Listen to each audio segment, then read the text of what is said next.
सही है।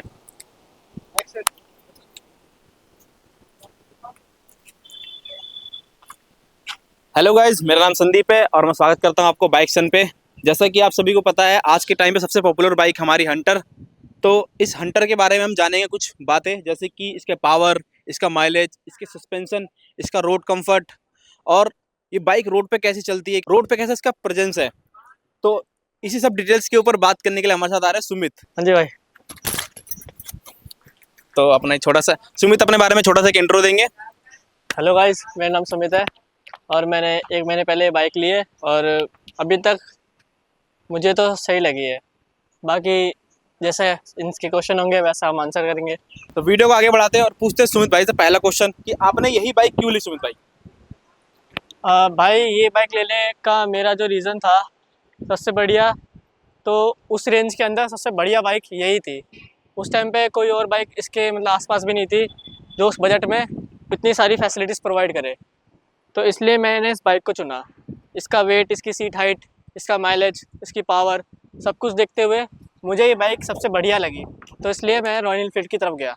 तो गाइस, अब हमारा दूसरा क्वेश्चन ये है कि सुमित भाई, आपका शोरूम एक्सपीरियंस कैसा था इस बाइक को लेते समय? भाई मैंने जो एक्सपीरियंस किया बाकी शोरूम्स का मैं नहीं कह सकता, क्योंकि मैं सिर्फ अपने शोरूम का बता सकता हूँ जहाँ से मैंने बाइक ली। मैंने ये बाइक ली थी ओखला फेज़ 2 इंडस्ट्रियल एरिया से। रॉयल एनफील्ड का शोरूम है यहाँ पे घर के पास, तो वहीं से मैंने बाइक ली। तो वहाँ पे मेरा जो एक्सपीरियंस था वो इतना खास नहीं था, क्योंकि जब मैं पहली बार गया था उन्होंने मेरे से कहा कि आपको बुकिंग अमाउंट जमा करना पड़ेगा, जिसके बाद आपके 10-15 दिन या फिर 20 दिन जो भी है, उन्होंने एक डेट दी थी मेरे को। तो उस डेट पे ये बाइक आपकी प्रोवाइड हो जाएगी, उस डेट पर आएगी।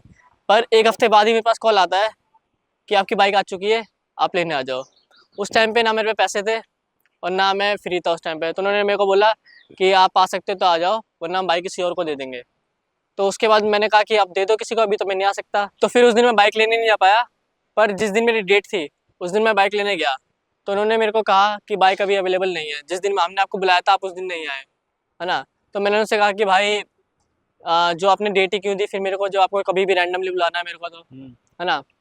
तो उन्होंने फिर हमको बोला कि भाई ऐसे ही होता है कि जब आप बाइक अवेलेबल होती है तब आपको हम बुलाते हैं, फिर आपको आना ही पड़ता है। मैंने बोला अगर ऐसा होता तो आप चीज़ें पहले बताओगे, आप डेट क्यों दोगे फिर हमें। तो मैंने उनसे ये कहा, फिर बहुत सारी बहस वहस हुई। तो वो एक ही पर्सन था जिससे थोड़ी ऐसे बहस हुई थी, बाकी तो सब नॉर्मल ही था। फिर उन्होंने एक अगले हफ्ते में कॉल किया हमें कि बाइक लेने आ जाओ, कि बाइक आ चुकी है। तो फिर हम लेने गए, तो बहुत सारी लफड़ेबाजी हुई थी। तो वो चीज़ मेरे को थोड़ी ठीक नहीं लगी थी। तो ये बस एक्सपीरियंस रहा था, बाकी सारा तो ठीक ही था, नॉर्मली फ्लो में हो गया था चीज़ें। तो जैसा कि आप सभी को पता चला कि रॉयल इनफील्ड वाले पहले एक बुकिंग अमाउंट ले लेते हैं और आपको एक गैप टाइम देते हैं 15 से 20 दिन का, आपको उसके अंदर ही बाइक लेनी पड़ती है। बट अगर आपने कोई डेट दी होती है तो उस डेट पे आपको बाइक नहीं मिल पाती, क्योंकि उनकी पंचुअलिटी नहीं है, जो मुझे खुद बेकार लगी वो चीज़। जबकि आपको कोई डेट देता है कि मुझे इस टाइप को बाइक चाहिए, इस टाइम को, इस तारीख को बाइक चाहिए, तो कोई सोच समझ के बोलता है। रॉयल इनफील्ड वाले उस पर ध्यान दो, ताकि हैप्पी कस्टमर बने आपके, ना कि सुमित भाई की तरह थोड़े से रूड। तो गाइज, अब हम चलते हैं तीसरे क्वेश्चन की तरफ।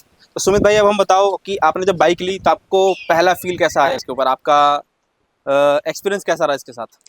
भाई बाइक लेने के मतलब अभी बाइक लियो मेरे को 2 महीने के अराउंड होने वाले हैं। तो पहली सर्विस जब इसकी नहीं हुई थी तब इस बाइक का माइलेज थोड़ा सा कम था, अराउंड 25 के आसपास माइलेज देती थी ये। तो अब फर्स्ट सर्विस के बाद इसका थोड़ा इम्प्रूव हुआ है, अभी 30 के अराउंड माइलेज देती है सिटी में, और हाईवे पे ही माइलेज देती है 30 से 35 के बीच में। तो अब वो चीज़ तो इम्प्रूव हो गई है। बाकी सिटी में चलाने में बहुत कंफर्टेबल है, बहुत ईजीली हैंडल होती है, बहुत ही कॉम्पैक्ट है। और जो इसका वेट है 180 केजी है, पर चलाते वक्त आपको बिल्कुल फील नहीं होता ये। और थोड़ा पर रॉयल एनफील्ड की बाइक है, थोड़ा हीटिंग इशू तो होगा ही, उसकी सारी बाइक में होता है, जो कि इसमें आपको एयर कूल इंजन मिलेगा तो उसकी वजह से थोड़ा हीटिंग इशू होता है। बाकी इसके सस्पेंशन थोड़े से वीक है, जो कि गड्ढे अड्डे में थोड़ा सा दिक्कत देती है।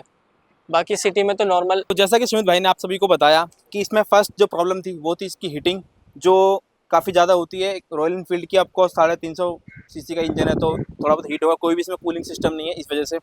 दूसरा, इसकी सस्पेंशन थोड़े टाइट है, जो मेरे ख्याल से चलते चलते सही हो जाएगी।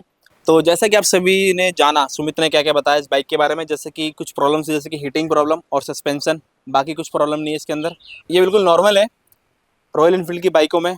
समय के साथ साथ जैसे कि आप सर्विस करवाते रहेंगे टाइम टू टाइम, तो आपकी गाड़ी में सब प्रॉब्लम्स खत्म हो जाएंगे। तो भाई लोग हम चलते हैं अब नेक्स्ट क्वेश्चन की तरफ। तो हमारा अगला क्वेश्चन ये है कि इस बाइक में फीचर्स क्या क्या मिलते हैं और कैसे बंदों को बाइक लेनी चाहिए ये। तो हमारे सुमित भाई बताएंगे आपको। सुमित भाई। भाई इस बाइक के फीचर्स तो अच्छे हैं। मुझे यहाँ पे एक ट्रिपल नेविगेशन का मिलता है जो कि आपकी बहुत हेल्प करता है। मतलब अगर आपको अकेले हो, आप अगर रास्ता मतलब फ़ोन लगा नहीं सकते, तो आप इसमें रास्ता दे सकते हो बस। लेकिन इसमें दिक्कत ये है कि वो बस राइट या लेफ़्ट या यू टर्न ये सब सारी चीज़ें बताता है, लेकिन वो चीज़ें भी काफ़ी हेल्पफुल होती है अगर आप अकेले राइड कर रहे हो। ना होने से कुछ बेहतर ही है। और इसके फीचर्स में बात करें, आपको हेलोजन मिल जाएगी इसमें। इंडिकेटर में 2 आगे 2 पीछे दोनों हेलोजन है। और ये एलईडी लाइट मिल जाएगी आपको। बाकी इसका एलॉय व्हील आएगा आपको आगे और पीछे दोनों टायरों में आपको डुअल एबीएस मिलेगा। तो गिरने की चिंता या ब्रेक लगने की चिंता आप छोड़ ही दो। और मेरा बजट और किन बंदों को लेनी चाहिए, तो मैं बताऊं आपको, 5 फुट के ऊपर के बंदे इसको इजीली हैंडल कर सकते हैं। और अगर आपका बजट 1 से 1 लाख तक का है तो आप इजीली इस बाइक पे जा सकते हैं। या फिर आपकी मंथली सैलरी अच्छी खासी है, तो यानी कि 30 से 50 के बीच में है, तो आप इजीली इस बाइक को रिकमेंड कर सकते हो। बाकी उससे कम है तो मैं कहूँगा कि आप मत जाओ, क्योंकि ऐसा होता है बीच में अगर आपको कुछ इशू हो जाता है तो उसमें आपका बजट में बहुत मतलब आपका बजट पूरा हिल जाता है उसके चक्कर में। आप जो चीज़ें लेके चलते हो वो नहीं हो पाता फिर। तो इसलिए मैं रिकमेंड करूँगा, या तो आपके पास बैकअप में पहले से अच्छी खासी मतलब सेविंग्स हो, उसके बाद आप जाओ, या फिर आपकी मंथली सैलरी अच्छी हो तब इस बाइक पे जाओ। अच्छी इन द सेंस 40 से 50 के बीच में। एवरेज सैलरी जो होती हाँ है सबकी 30+। हाँ, क्योंकि अगर रॉयल एनफील्ड है तो इसको मेंटेनेंस ज़्यादा चाहिए होगा। इसकी पहली सर्विस जो मैंने कराई थी वो लगभग लगभग 1600 की पड़ी थी। तो उस हिसाब से मैं आपको बताऊंगा, उसके हिसाब से मैं आपको ये कंसिडर करूंगा कि आपके पास अगर बैकअप में सेविंग्स है तो ही आप जाओ उस पर। अगर आपकी सैलरी अच्छी नहीं है तो जैसा कि आप सभी ने अभी तक जाना, तो मैं आपको एक छोटा छोटा ओवरव्यू दे देता हूँ कि आपको बाइक कब लेनी चाहिए। जैसे कि आपकी सैलरी अगर 30+ हो तो आप ले सकते हो, या फिर आपके पास सेविंग पहले से पैसे पड़े हो तब ले सकते हो। और आपका अगर हाइट 5 फीट+ है, 5 से+ है, तब भी आप ले सकते हो। और लेने के बाद आपके पास एक इनकम का अच्छा सोर्स होना चाहिए ताकि आप इसकी मेंटेनेंस करा सको टाइम टू टाइम। तो अब हम चलते हैं इस बाइक के, क्या चलते हैं आप। और जो लोग मेरे से ये बोलेंगे कि भाई ये लिए तुमने माइलेज तो देगी नहीं, तो भाई चीज़ें मेरे को पता है पहले से कि माइलेज नहीं देगी, लेकिन मेरे को सोच के लिए होगी, क्योंकि मुझे माइलेज से उतना फ़र्क नहीं पड़ता। मैंने इसकी पावर देख के, इसकी परफॉर्मेंस देख के, इसलिए मैं इस बाइक पे गया हूँ। माइलेज देखना होता तो मैं स्प्लेंडर पे जाता, इस पे क्यों जाता। तो ये चीज़ें मैं लोगों को बताना चाहता हूँ कि मेरे से बहुत सवाल पूछते हैं कि यही क्यों ली। बहुत बढ़िया भाई। आई होप गाइज आप सभी को यहाँ तक वीडियो बहुत पसंद आई होगी। तब हम चलते हैं वीडियो को लेकर नेक्स्ट स्टेप की तरफ। अब हम देने वाले हैं बाइक को कुछ पॉइंट्स, 1 से 10 तक के बीच में पॉइंट्स देने वाले हैं। तो हम बात करने वाले हैं, पहला जो पॉइंट रहेगा हमारा माइलेज। इस बाइक की माइलेज कितनी है। तो इस माइलेज को हम देना चाहेंगे 7, क्योंकि इसकी माइलेज बहुत कम है। फर्स्ट टाइम जब फर्स्ट सर्विस से पहले 25 से 30 के बीच में रहती है, तो हम 7 देना चाहेंगे। दूसरा बाइक कंफर्ट, तो बाइक कंफर्ट में हम देना चाहेंगे इसको 8, क्योंकि बाइक बहुत अच्छी है, स्पोर्टी लुक देती है, फील भी अच्छा आता है। तीसरा पॉइंट हमारा रहेगा सस्पेंशन। सस्पेंशन इसके बहुत हार्ड है, तो जिस वजह से झटके बहुत ज़्यादा आते हैं, तो हम इसको देना चाहेंगे 5। तब हम इसका चौथा, लाइट्स। तो जो इसका लाइट्स है वो एलईडी है और बहुत अच्छा थ्रो है इसका, बट इसके जो इंडिकेटर्स है वो हाइलोजन दे देते हैं, तो थोड़ा सा हम इसको देंगे 7। इसका इंजन परफॉर्मेंस जो है वो बहुत बढ़िया है, बहुत पावरफुल है और बहुत अच्छा पावर प्रोड्यूस भी करता है। और आपको ऐसा फील नहीं आएगा कहीं भी आप हाईवे रहो चाहे सिटी में रहो, तो इसका जो इंजन देना चाहेंगे हम इसको देना चाहेंगे 10 में से 9। और बाकी आपको बाइक का एक ओवरऑल व्यू दूं तो बाइक बहुत बढ़िया है, तो हम इसको 10 में से 10 देना चाहेंगे, क्योंकि आपके कैटेगरीज वाइज हम बाइक लेते हैं, ना कि बाइक कैसी है उसके हिसाब से। जो आपको पसंद है वो लोगे। तो वीडियो करते हैं एंड, और मिलते हैं किसी नेक्स्ट वीडियो में।